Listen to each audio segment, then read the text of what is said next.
So, there's been a lot of controversy surrounding Miami Dolphins quarterback Tua and his recent injuries. In this video, I'm gonna break it down for you guys.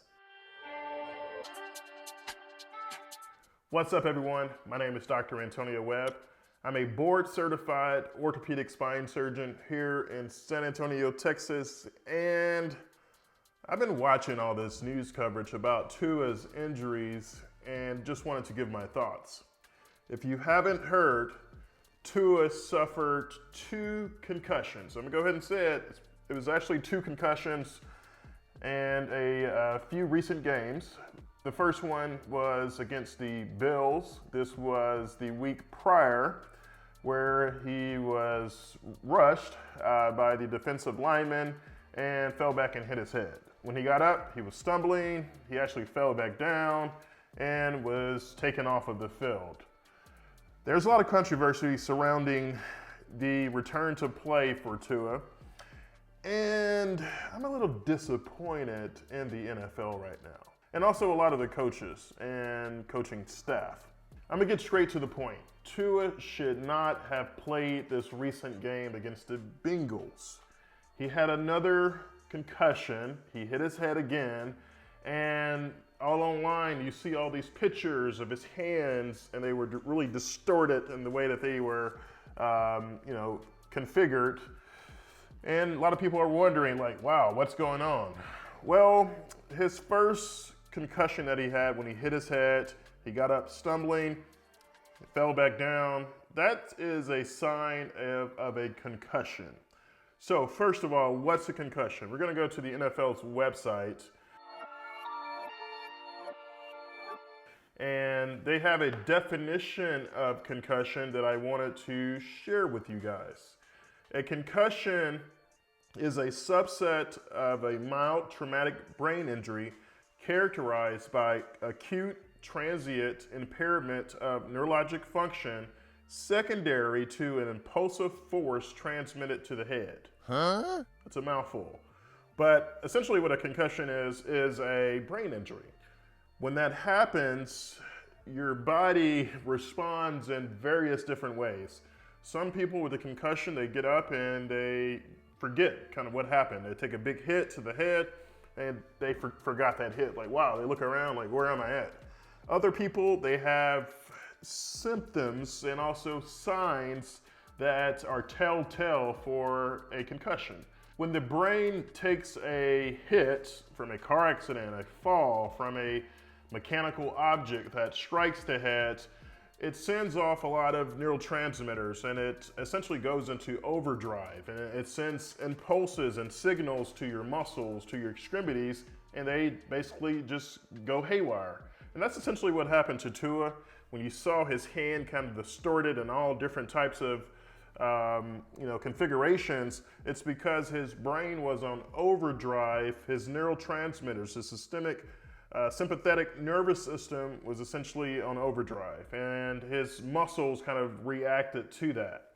Well, when that happens, players need to be put out of the game, taken out of the game, and also they go through a post-concussion protocol. Well, there are a lot of different symptoms and also signs of a concussion, and this is directly from the NFL's website. Concussion signs: if you have a loss of consciousness, if you have a seizure or fencing, certain postures, there's the corticate posturing and also decerebric posturing that patients and athletes can have, and that's just the position of their hands if they're an extension or kind of an flexion.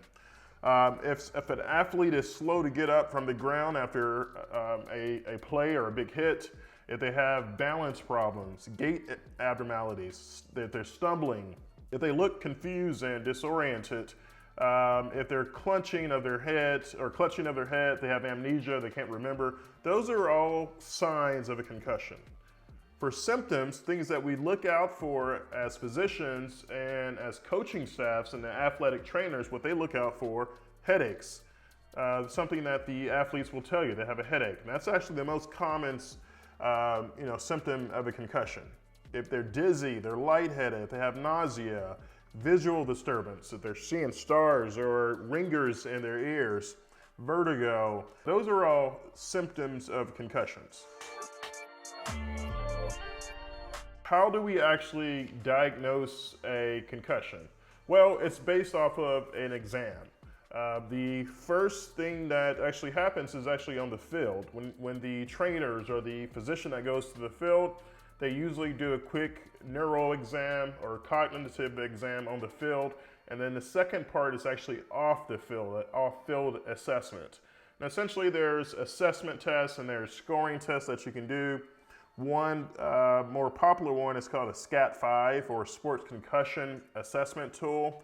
And this is, you're asking the athlete, like, do you know where you are? What month is it? Can you repeat 5 words over a number of different times? We tell them to repeat a string of numbers backwards, like 5, 4, 3, 2, 1, or 10, 5, 2, certain orders of numbers to see if they can concentrate. Those are all kind of diagnostic tests when you're trying to decide if an athlete has had a concussion. Well, the NFL actually has what are called no-go signs and symptoms. So these are things that if an athlete has any of these, they should be taken off of the field and not allowed to play. If an athlete has a loss of consciousness, including impact seizure or any fencing posture, if they have gross motor instability, and this is the gray area in the NFL where it's usually up to the treating staff, physician, and they use their discretion of whether they will allow a player to go back to play. This was the mistake. This was the epic fail of the NFL when they let Tua play again in this recent game, because he had a really apparent gross motor instability. And it doesn't take a doctor or someone with a medical license to pick up on that. It was very clear. When someone, like an athlete, is stumbling to get back up and they're falling down, that's a sign of a concussion. And you should go through the post-concussive protocol for the NFL. It makes no sense to me. But other signs of no-go signs and symptoms: confusion, amnesia, gross motor instability, loss of consciousness. These are all things that the NFL has set in place that if an athlete has any of these symptoms here or signs, they should not be returned to play. And you have to go through a kind of return to protocol, return to play type of protocol. And it's divided up in certain stages. So the athlete goes in stage 1, they go into stage 2 if they don't have any symptoms, stage 3, 4, and 5. And it's usually a day per stage. So the difference, the time scale in these games was 4 days. The earliest that Tua, if he had a concussion, should have been allowed to play was 5 days. Some people say 5 to 7 days. So, but the return to participation protocol, the first phase is symptom limited activity. This is where you're resting. You're not doing any type of helmets or pads. You're essentially allowing your brain to rest. The second one is some light aerobic exercise. This is when you can engage in dynamic stretching and also balance training. And then you go through a series of testing again. The third phase, if you don't have any symptoms from those, is football specific exercise. This is essentially getting you back into trying to get you back into the groove. It has to be less than 30 minutes or less. The fourth phase is club-based non-contact training drills, where you're able to get back on the field and just do drills, but no one can touch you. And then the fifth phase, essentially after this phase, you're cleared. What this is in place for and what is most feared is the second impact syndrome. This is essentially when you have a second concussion and your brain has not had time or space to recover and it swells. Your brainstem can herniate, and this can be very deadly. It's very rare, but it has a high mortality rate. The second impact syndrome that a lot of people kind of talk about. So I think this was a epic fail on the NFL and also the coaches to allow Tua to play again. It was clear that he had a concussion, and he was allowed to play again and suffered another one, which is crazy that some people, the NFL and athletes and coaches and these teams, they will sacrifice their players' health for money. Essentially, that's essentially what it is. So, the question that I've been getting, will Tua be allowed to play again? What does it look like for him? I think once he goes through this post-concussive protocol, these phases, and he has no symptoms, I think he will play again. But, the NFL is a very violent sport. You can get injured really fast, kind of early in your career. I have another video about Tua, and I'll put that right up here, where a while back, I think it was a year or so ago, where he had a hip dislocation and had AVN of the hip and, had to go undergo surgery for that. So, this is a huge problem for the NFL.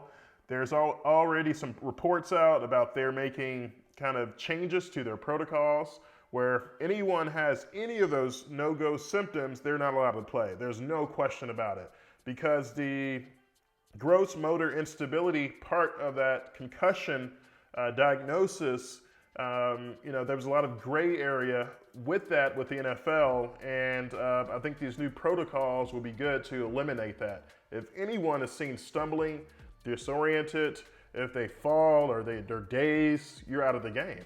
And as a physician, when I covered a lot of football games, hockey games, when I was a resident, if any of the players, high school players, had any of those symptoms or signs, I would just take him out of the game.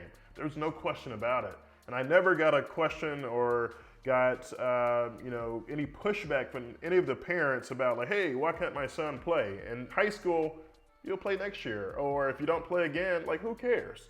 So NFL is a little bit more political and kind of in that regard. So these are my thoughts regarding Tua's injury.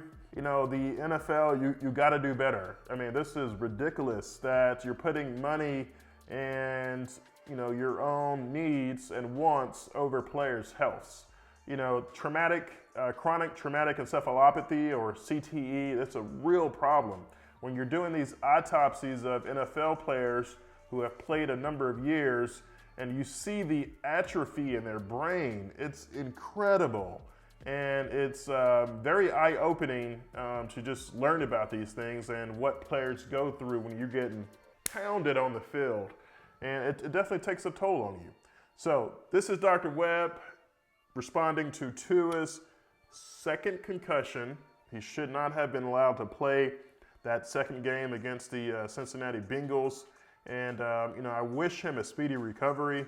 I'm glad that it wasn't kind of more. There are a lot of people that were talking about, hey, it was his back, it was his neck, it was his ankle, which is ridiculous. And that's what they were trying to contribute his first concussion to. They said, hey, it wasn't a concussion, we cleared him. It was his back, and his back kind of spasmed or locked up, and that's the reason why he fell or that he stumbled when he got up. The neurologist that allowed Tua to play was actually fired recently that I saw, which was probably a good thing. I mean, you let him go out there and play again when it was clearly a concussion.